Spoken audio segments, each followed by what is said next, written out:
Hi, I'm Kathleen Branch. Thank you so much for coming this afternoon. I'd like to thank all of you Navy Leaguers. It's been an amazing past 2 years. Many of you put us up in your homes.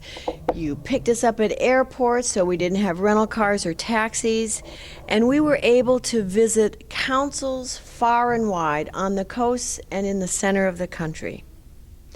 This allowed us to stretch our travel dollars and meet amazing Navy Leaguers.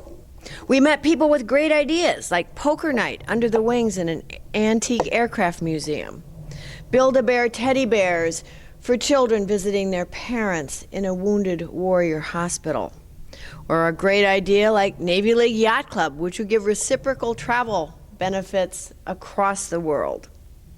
We need to keep these good ideas coming and share them with friends.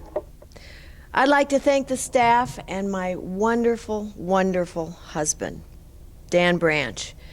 He hates this, but I want to share something. You may not know this, he's been in the history books. The youngest captain to have ever captained a submarine at age 31, worked on Reagan's nuclear disarmament treaties, and was one of the finest leaders the Navy League ever had.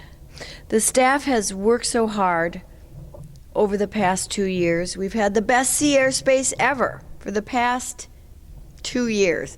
Corporate gold is up 40%. President's Circle membership is up 125%.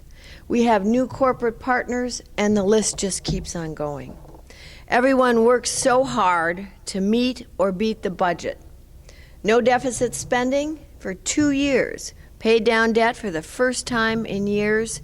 This is a great, great job for all the staff and leadership of the Navy League.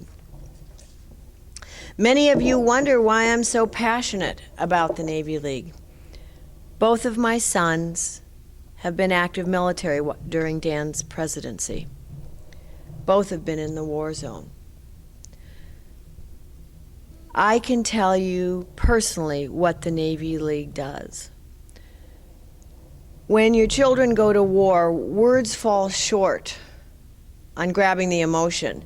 Holidays are a little less joyous, and prayers somehow seem a lot more significant. You know, when the Lincoln Battle Group came home and Dan and I couldn't be there, it was Navy Leaguers like you, San Diego, Coronado, and Southern California, who met the Lincoln Battle Group. My son did not come home alone. My youngest son, who's a Marine captain, when he was departing for Afghanistan, I got this frantic phone call, and I answered, and he said, "Mom, I think these are Navy Leaguers, but I'm not sure. I'm sure they are. They bake cookies, and they're giving a bag of cookies to every Marine getting on this airplane. It made me think of you, and I wanted to call." And he said, "I love you, gotta run." And when I think of my son's homecoming, it was very joyous. There's flyovers and aircraft, and it was absolutely wonderful. And halfway through that process, before he got off the airplane, I had to excuse myself because I started to cry. Because I knew my son's classmates and some of their mothers. And one of his friends did not make it home. And my heart broke for his mother. It made me think of the Navy Leaguers that meet the flag-draped coffins like those in Broward County, who meet every flag-draped coffin coming into Miami, and they escort it to the funeral home and sit with the families. The Navy League is made up of amazing people who do amazing things.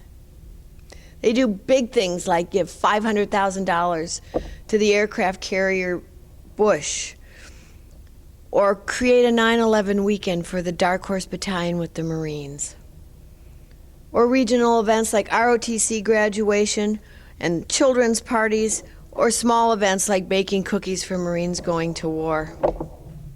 We need to share our stories. We need to support our organization through events, President's Circle, and planned giving in our final estates.